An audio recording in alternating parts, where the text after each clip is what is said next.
Hello everyone, I'm at Dubai Mall today. So I just came out after a little shopping. Now let me move the camera around to see the background of all the people, buildings, the mall.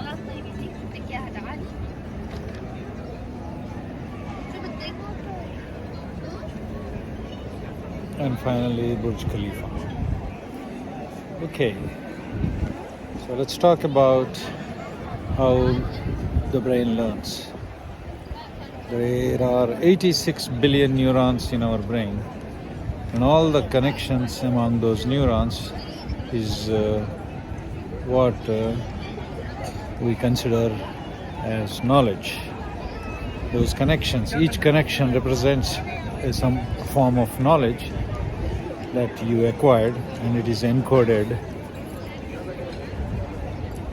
So the idea is then, if we can create such a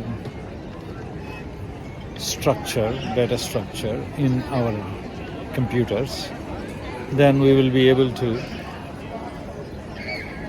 encode the information similar to the brain.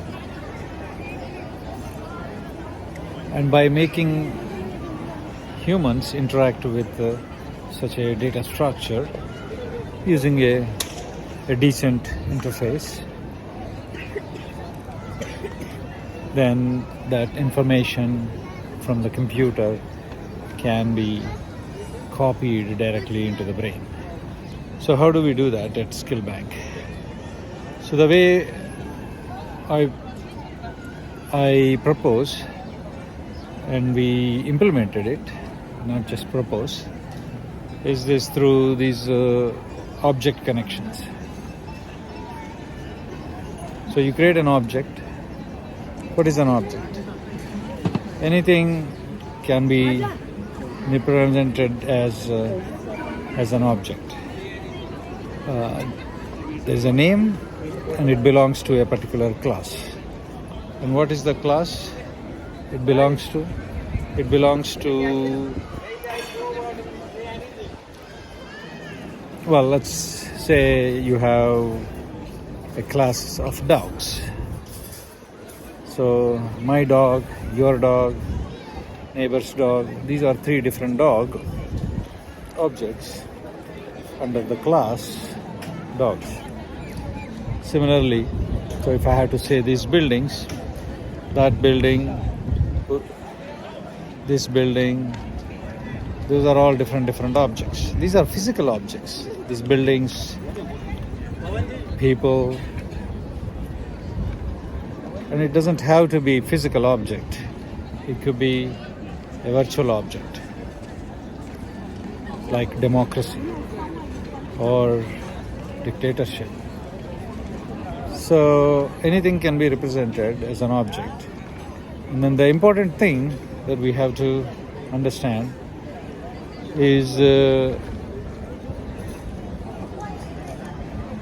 what is the relation between one object to the other. So when I understand something, it is broken into million pieces, and then those million pieces are stored in million different parts, and they are connected among those objects. They are all connected. One single concept will have a lot of objects, sub-objects. They are all part of that bigger object. So suppose if I do understand that concept, then I don't have to worry about the sub-objects, because just with a single word or a single label like democracy, I'll be able to understand what is democracy. And if I don't understand democracy, then I may have to I have to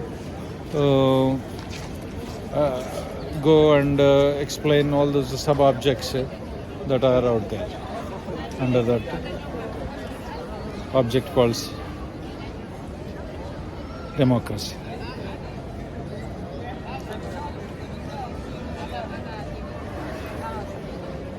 Anyway, so that's how the correspondence between neural connections and object connections in the computer are made.